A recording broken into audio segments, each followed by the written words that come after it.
አደገኛው የሳጥናኤል ጎል ኢትዮጵያ ቁጥር 5 መጽሐፍ የኢትዮጵያን ትንሣኤ ካደ። በሳጥናኤል ጎል ኢትዮጵያ ቁጥር 5 ሐሰት ልባችሁ ለተፈተነ ወንድሞችና እህቶች የቀረበ በመስከረም ወር 2018 ዓመተ ምህረት ብዙዎች ሲጓጉለት የነበረው የሳጥናኤል ጎል ኢትዮጵያ ቁጥር 5 የፍጻሜው ጀማሪዎች በሚል ርዕስ መውጣቱ ይታወቃል። አንዳንድ እትሞች ደግሞ በ2017 ዓመተ ምህረት የታተሙ እንደሆኑ ከሽፋን ገጹ ላይ መመልከት ተችሏል። የዚህ መጽሐፍ ጸሐፊው ማንም ቢሆን ወይም ህትመቱ በየትኛውም ጊዜ ቢሆን የአቀራረብ መንገዱ የራሱ ሐሳብ ሳይሆን የዲያብሎስ አገልጋዮች የተናገሩትን በቀጥታ በመተረክ ቢሆንም በውስጡ የያዘው ክህደት ግን ከቤተ ክርስቲያን ነባር መጻሕፍት የሚጣረስና መጽሐፉ ያለውን ተነባቢነት በመጠቀም በተጠና መልኩ ለኢትዮጵያና ለኦርቶዶክስ ተዋሕዶ ጠላቶች ስጋት የሆነውን የኢትዮጵያ ትንሣኤና የንጉሥ ቴዎድሮስ መነሳት ዜና ለማዳፈን በማሰብ የተዘጋጀ መሆኑ አጠያያቂ አይደለም። ይህ ሲባል የራሳችንን ምኞት ወይም ተስፋ ለመጠበቅ ሳይሆን የመጽሐፉን ስህተት የሚያጋልጡ ማስረጃዎች ስላሉ ነው። እስኪ ሁላችንም በቅን ሕሊና በቅዱሳን መጻሕፍት ሚዛን እነዚህን የመጽሐፉን ሐሳቦች እንመርምራቸው። መጽሐፉ ከገጽ 318 ጀምሮ እስከ ገጽ 376 ድረስ ኢትዮጵያ ትንሣኤና ንጉሥ ቴዎድሮስ ጉዳይ ተራ ምኞት እንጂ በቅዱሳት መጻሕፍት የሌለ መሆኑን ይተርካል። ይህንንም ገለጻ የሚያደርጉት እንደ አውሮፓውያኑ አቆጣጠር በቤልጂየም ብራሰልስ በ2014 በተካሄደው ስብሰባ እንደሆነ ይነግረናል። ይህም ቀኑና ወሩ ስላልተገለጸ በኢትዮጵያ አቆጣጠርም ከጥር 2006 እስከ ጥር 2007 ባለው ጊዜ ውስጥ መሆኑ ነው። በመጽሐፉ የመጀመሪያ ቅጽ ወይም ክፍል 1 ላይ ለመጽሐፉ መነሻ የሆነው የቪዲዮ መረጃ መጽሐፉ ከመጻፉ ቀድሞ በዳንኤል ቶማስ እጅ እንደገባ ይነግረናል። ትልቁ ቅጥፈት የሚጋለጠው እዚህ ላይ ነው። ምክንያቱም በኢትዮጵያ አቆጣጠር ከጥር 2007 ዓመተ ምህረት በፊት የኢትዮጵያ ትንሣኤና ንጉሥ ቴዎድሮስ ጉዳይ በሰዎች ዘንድ በተወሰነ ደረጃ ቢታወቅም መጽሐፉ እንደሚተርከው በሶሻል ሚዲያ የሚነገርና ብዙዎች የሚነጋገሩትና የሚከራከሩበት አጀንዳ ፈጽሞ አልነበረም። በ2007 ዓመተ ምህረት አካባቢ የነበረው የሶሻል ሚዲያ አጠቃቀምና ተደራሽነትም ትልቅ ንቅናቄ ለመፍጠር የሚያበቃ አልነበረም። በአጭሩ ይህ አጀንዳ በስፋት መነጋገሪያ የሆነው ከ2010 ወይም 11 በኋላ ስለመሆኑ ድህረ ገጾችን መመልከት በቂ ነው። ስለዚህ ይህ ክፍል የተጻፈው ቀደም ብሎ የታተመው ቁጥር 4 ከወጣ በኋላ የበለጠ መነጋገሪያ የሆነውን አጀንዳ በማካተት የጻፈው አካል የራሱን ወይም የላኩትን አካል ሐሳብ ወደ ሕዝቡ ለማስተጋባት በማሰብ ነው። ሁለተኛም ንጉሥ ቴዎድሮስ የሚለው ቃል በመጽሐፉ እንደተተረከው ፈጠራ የሆነና መነሻውንም በድርሳነ ዑራኤል ላይ ተብሎ መጠቀሱ እንደሆነ ከዚያ በፊትም ይህ ነገር እንደማይታወቅ ይናገራል። ሌሎች መጻሕፍትም በዚህ ላይ የራሳቸውን ግምት እየፈጠሩ የጻፉት እንደሆነ ይተነትናል። ነገር ግን በቃና ዘገሊላ ሰርግ የተወለዱት ብፁዕ አቡነ ሙሴ ገድል ላይ ስሙ ቴዎድሮስ የሚባል ንጉሥ እንደሚመጣና አስመሳይ በታች ያሉ መናፍቃን ሁሉ በኦርቶዶክስ ተዋሕዶ ሃይማኖት እንደሚያምኑ በዚያ ዘመን የሚሞቱ ሰዎችም እንደሚጸድቁ ይናገራል። ሌላው ማስረጃ ከክርስቶስ ልደት በፊት ቀድማ በነበረችው የእግዚአብሔር ነቢይ ሳቤላ ራእይ ደግሞ የኢትዮጵያ ትንሣኤ እንደሚመጣ፣ የአንበሳ ልጅ ከምሥራቅ ይመጣል፣ የፈረሱ ሀገሮችም ይታነጻሉ፣ ታቦት ትተከላለች፣ በዓለም ሁሉ ጥጋብ ይሆናል፣ መንግሥቱም 40 ዓመት ነው ተብሎ ተገልጧል። በዚህም ብቻ ሳይሆን በቤተ ክርስቲያን አገልግሎት በሚሰጥባቸው በመጽሐፈ ኪዳንና በፊልክስዮስ መቅድም ያለው ራእይ እንጦንስ የኢትዮጵያ መንፈሳዊ ትንሣኤ ለዓለም እንደሚተርፍ ተሰንዷል። በአባ ጊዮርጊስ ዘጋስጫ መጽሐፈ ምስጢር የኢትዮጵያ መንፈሳዊ በረከት ለዓለም እንደሚተርፍ ተጽፏል። የአንድምታ ትርጓሜ መጽሐፍት አካል የሆነው የማቴዎስ ወንጌል አንድምታ ነሐሴ 20 ቀን በሚነበበው ስንክሳር የአንድምታ ትርጓሜ ወደ ኢትዮጵያ የገባው በአባ ሰላማ በአራተኛው መቶ ክፍለ ዘመን እንደሆነና አባ ሰላማ እንደጀመረው ይተረካል። በሌላ በኩል ደግሞ ቅዱስ ያሬድ ጠበባት ሁሉ ከእግዚአብሔር ስለተገለጹለት የመጽሐፍትን ትርጓሜ ሁሉ ያወቀው ወይም የጀመረው እሱ ራሱ ኢትዮጵያዊው ሊቅ ቅዱስ ያሬድ ነው ሲል ገድሉ ይናገራል። በሁለቱም መንገድ ብንመለከተው የአንድምታ ትርጓሜ መጽሐፍት ከሺህ ዓመት የተሻገረ ታሪክ ያላቸውና ለቤተ ክርስቲያን የመጽሐፍት አረዳድ እንደ መሠረት የሚታዩ ናቸውና በእነዚህ መጽሐፍት ላይ የተነጣጠረ የክህደት ጽሑፍ እንደሆነም ማየት ይቻላል። ስለዚህ መጽሐፉ ማለትም የሳጥናኤል ጎል ኢትዮጵያ ቁጥር 5 የኢትዮጵያ ትንሣኤ ጥቅማቸውን የሚጎዳባቸውን የጥፋት ሰዎች ለማስደሰትና እውነተኛውን የመጽሐፍት ሐሳብ ለማድበስበስ ቅንጥብጣቢ መረጃዎችን አገጣጥሞ የስህተት መንገድ ለመጥረግ የተጻፈ ነው። መጽሐፉ በዚያው ምዕራፍ ውስጥ ገድላትና ድርሳናት በስህተት እንደተሞሉና ሕዝቡም ገድላትና ድርሳናትን የሚያመልክ ወንጌልን የረሳ እንደሆነ ተደርጎ በቫቲካኑ ጳጳስ በኩል ይተነትናል። ይህም መጽሐፉን እንደ እውነተኛ የመረጃ ምንጭ ለሚከታተለው የዋህ ክርስቲያን ገድላትና ድርሳናት ላይ ያለውን እምነት ለመናድ ታስቦ የተዘጋጀ ያደርገዋል። ገድላትና ድርሳናት በኢትዮጵያ ኦርቶዶክስ ተዋሕዶ ቤተ ክርስቲያን ውስጥ የተኖረ ወንጌል ተብለው የሚገለጹ እንጂ ጸረ ወንጌል አይደሉም። በስርዋጽ የገቡትን ለመለየትም ከዋናው ቅጂ ጋር ተገናዝበው የታተሙትን መርጦ መጠቀም የሁሉም ድርሻ ነው።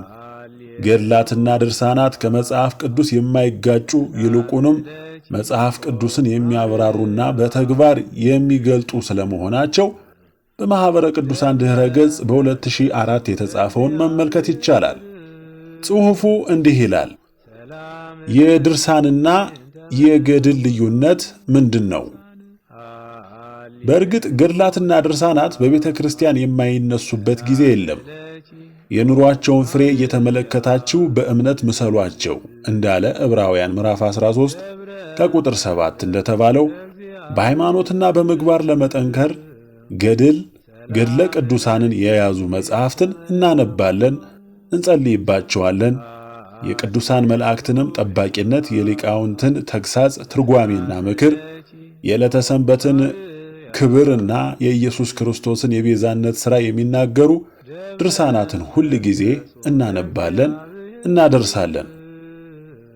አለቃ ኪዳነ ወልድ ክፍሌ መጽሐፈ ሰዋሰው ወግስ ወመዝገበ ቃላት ሐዲስ በተባለው መጽሐፋቸው ድርሳን የሚለውን ቃል እንዲህ ብለው ይፈቱታል። ድርሳን በቁሙ የተደረሰ የተጣፈ ቃለ ነገር፣ ሰፊ ንባብ፣ ረጅም ስብከት፣ ትርጓሜ፣ አፈታት፣ ጉስዓተ ልብ፣ መዝሙር፣ ምስጢሩ የሚያጠግብ ቃሉ የተሳካ ጣዕመ ቃሉና ኃይለ ቃሉ ደስ የሚያሰኝ ልብ የሚነካ ማለት ነው። ድርሳን ስለ ቅዱሳን መላእክት ተራዳኢነት፣ ስለ እመቤታችን ቅድስት ድንግል ማርያም አማላጅነት ክብርና ጸጋ፣ ስለ ዕለተ ሰንበት ክብርና ስለ ኢየሱስ ክርስቶስ የማዳን ሥራ የሚናገሩ የሚያትቱ መጽሐፍት ማለታችን ነው። እስከ 2000 ዓመተ ምህረት በተደረገው ጥናት ወደ 138 የሚሆኑ በድርሳን ስያሜ የሚጠሩ መጽሐፍት እንዳሉ ታውቋል። ከነዚህም ውስጥ 11ዱ የመላእክት ድርሳናት ሲሆኑ የ11ዱ መላእክት ስምም ቅዱስ ሚካኤል፣ ቅዱስ ገብርኤል፣ ቅዱስ ሩፋኤል፣ ቅዱስ ራጉኤል፣ ቅዱስ ኡራኤል፣ ቅዱስ አፍኒን፣ ቅዱስ ፋኑኤል፣ ቅዱስ ሳቁኤል፣ ቅዱስ ሱሪያል፣ ቅዱስ ሱራፌልና ቅዱስ ኪሩቤል ናቸው። የመላእክት ድርሳናት በአብዛኛው ተመሳሳይነት ባህሪ አላቸው። የውስጥ ይዘታቸውን በ5 ይከፈላል። እነሱም መቅድም፣ ድርሳን፣ ተአምራት፣ አርኬና መልክ ናቸው።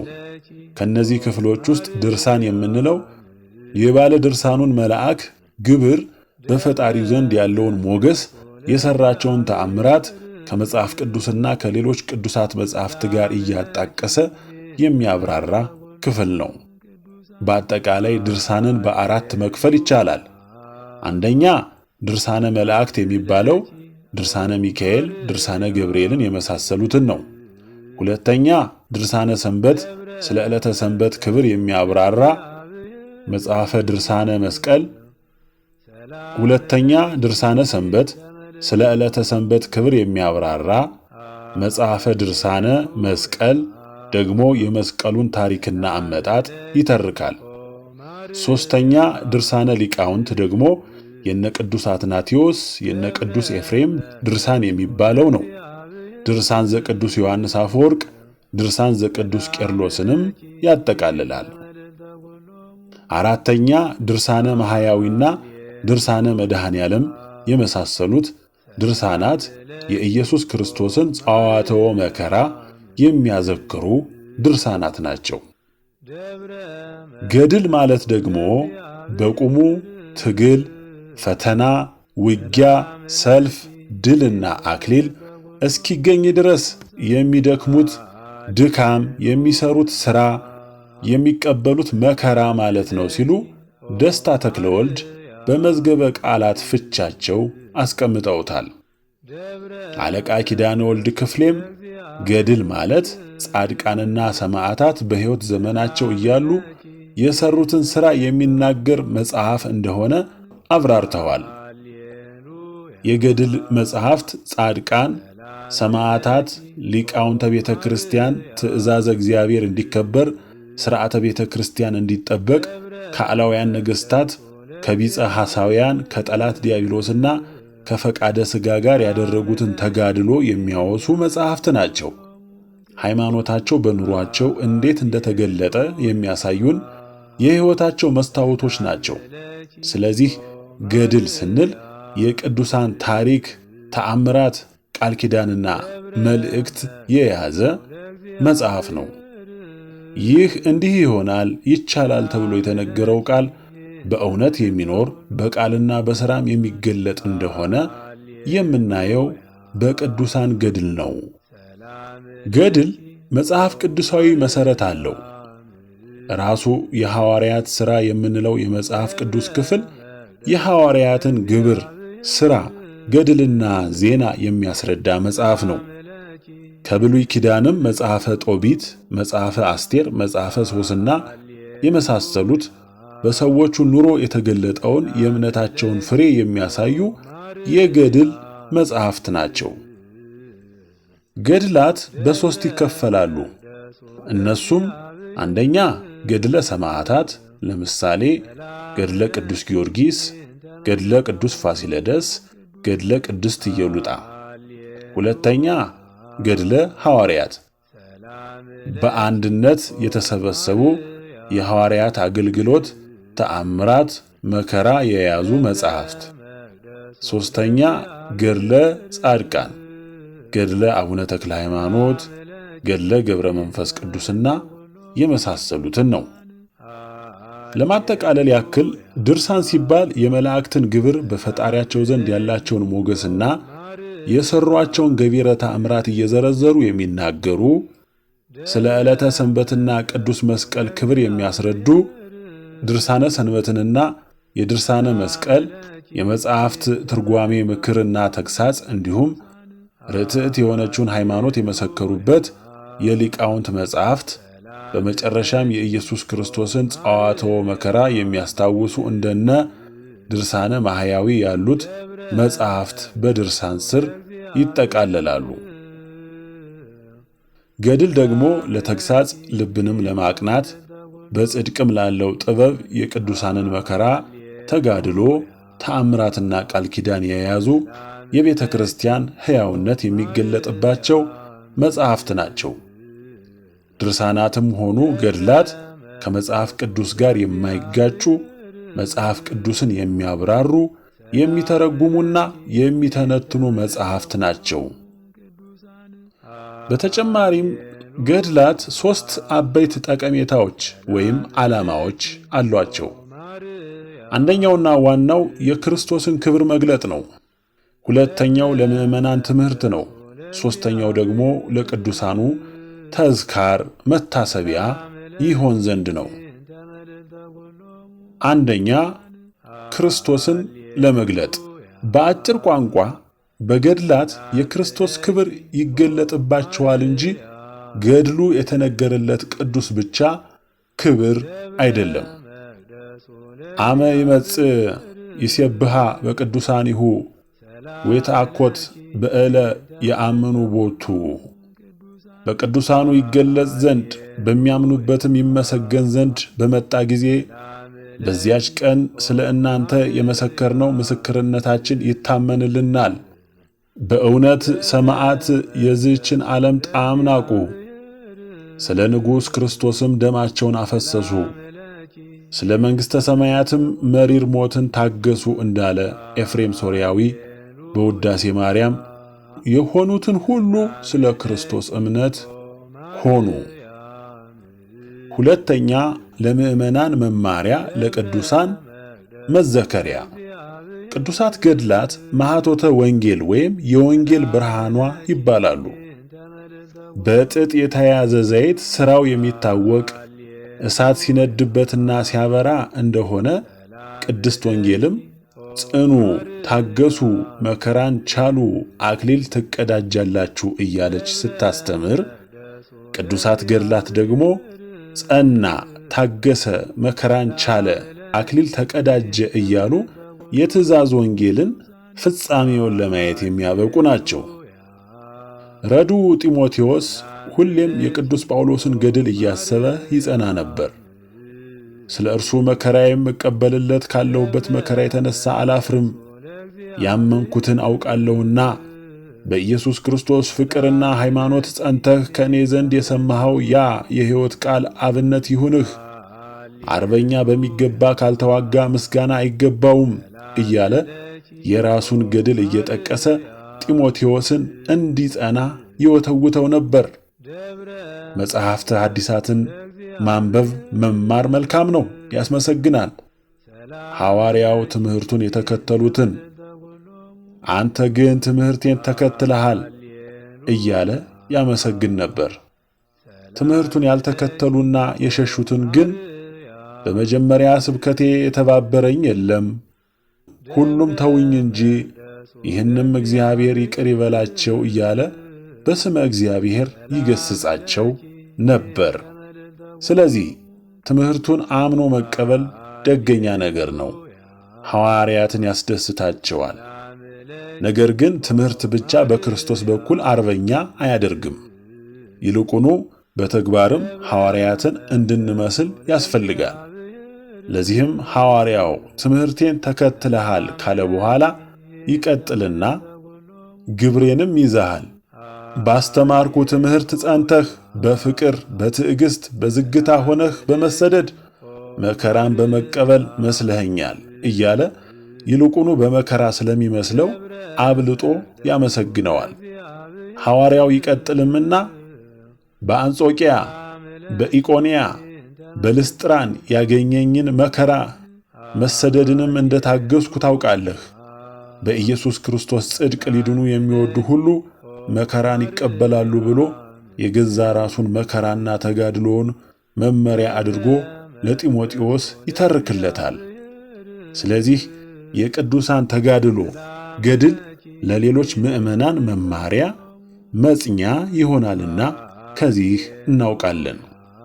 ወንጌልን ብቻ አንብቦ የጨረሰ ሰው እጅህ ብታሰናክልህ ቁረጣት፣ ዓይንህ ብታሰናክልህ ጎልጉለህ አውጣት ብላ ስትሰብከው ጊዜ አረ ይሄስ ጭንቅ ነው እንዴት ይቻላል ብሎ እንዳይፈራ ቅዱሳት ገድላት ከሰው ወገን ሰው ሆነው ተወልደው ይህን ሁሉ የቻሉና ያሳዩ አብነቶችን እየጠቀሱ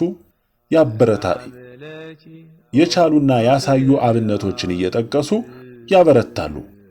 በትምህርት ብቻ አርበኛ መሆን እንደማይቻል ነገር ግን በግብርና በተጋድሎም ቅዱሳንን መምሰል የክርስትናችን ግብ ዓላማ ስለሆነ ይህን ስናደርግ ሐዋርያት ይልቁኑ ደስ ይሰኛሉ። ሦስተኛ፣ ታሪክና መጽሐፍ ቅዱሳዊ መሠረት። ገድላት ከብሉይ ኪዳን ጀምሮ ታላቅ አገልግሎት ሰጥተዋል። በተለይም መጽሐፈ ልዑላን ወይም የያሽር መጽሐፍ የእግዚአብሔር የጦርነት ታሪክ፣ የእስራኤልና የይሁዳ ነገሥታት ታሪክ፣ ዜናሁ ለሙሴ ጥቂቶቹ ናቸው። እነዚህ በብሉይ ኪዳን ያገለገሉና መጽሐፍ ቅዱስም ምስክርነት የሰጣቸው ያጣቀሳቸው ናቸው።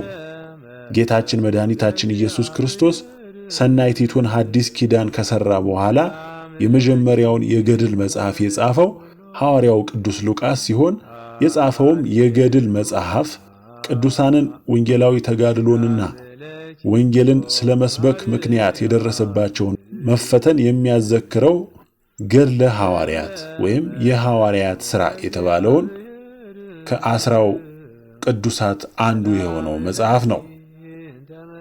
ከዚህ የገድል መጽሐፍ በፊት በመጽሐፍ መልክ ጽፎ አያኑራቸው እንጂ ማኅቶተ ቤተ ክርስቲያን ጳውሎስ ከመጀመሪያ አንስቶ የነበሩ የቅዱሳንን ስም እየጠራ ገድላቸውን እየጠቀሰ በቃልም በመልእክትም ያስተምር ነበር። እንግዲህ ምን እላለሁ? የጌዴዎንን፣ የባርቅን፣ የዮፍታሔን፣ የሶምሶንን፣ የዳዊትን፣ የሳሙኤልን፣ የሌሎችንም ነቢያት ነገር ልነግራችሁ ቀን ያጥርብኛል።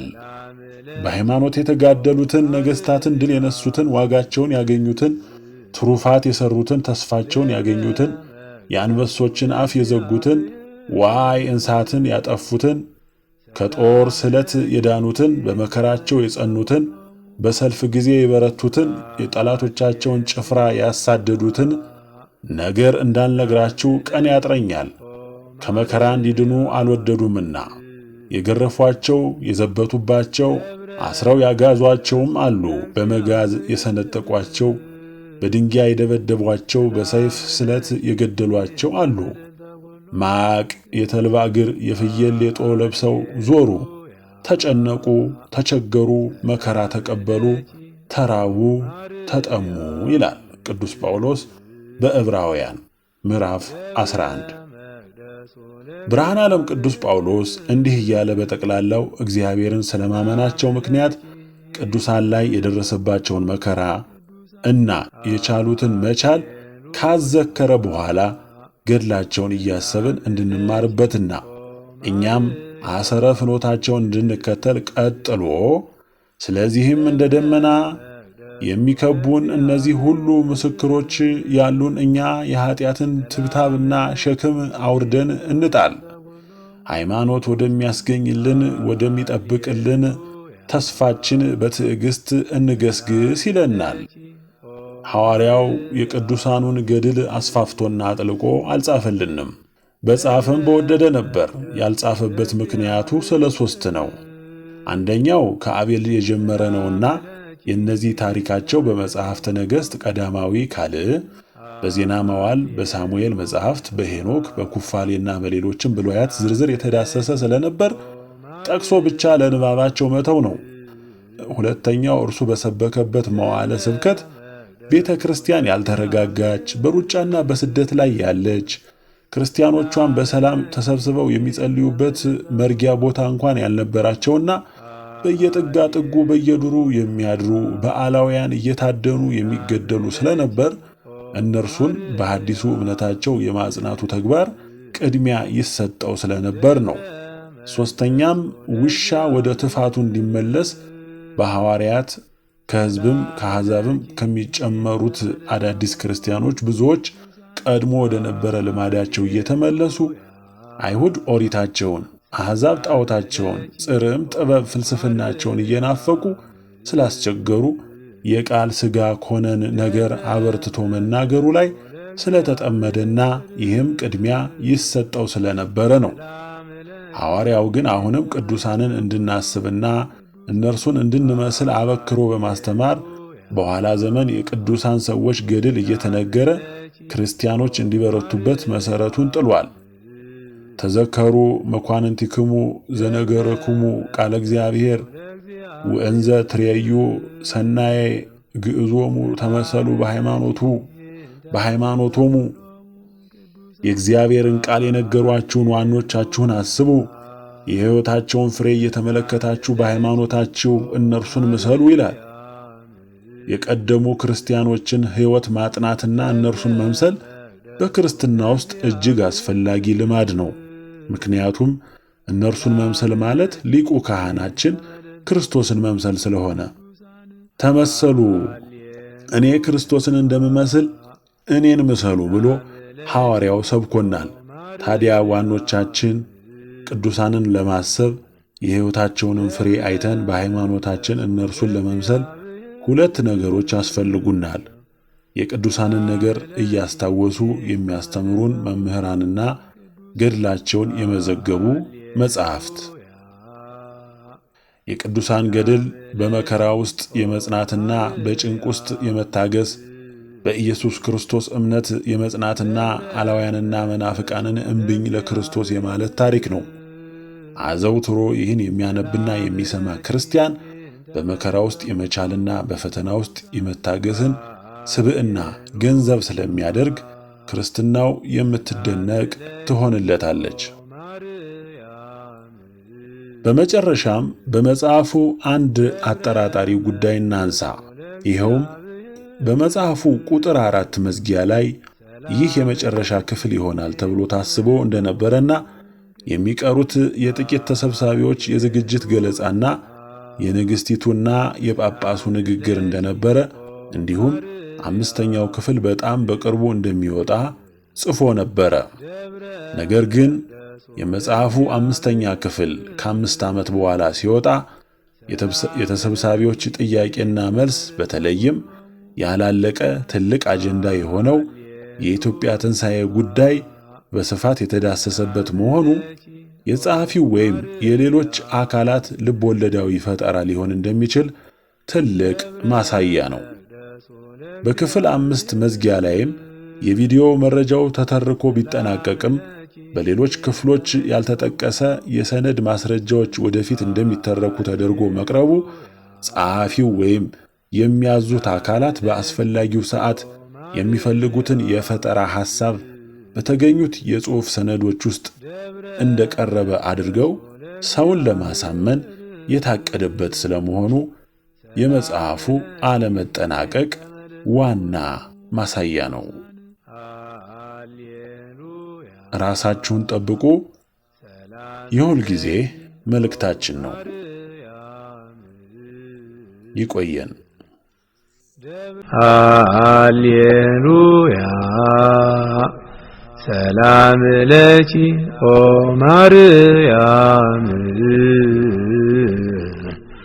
ደብረ መቅደሱ ለእግዚአብሔር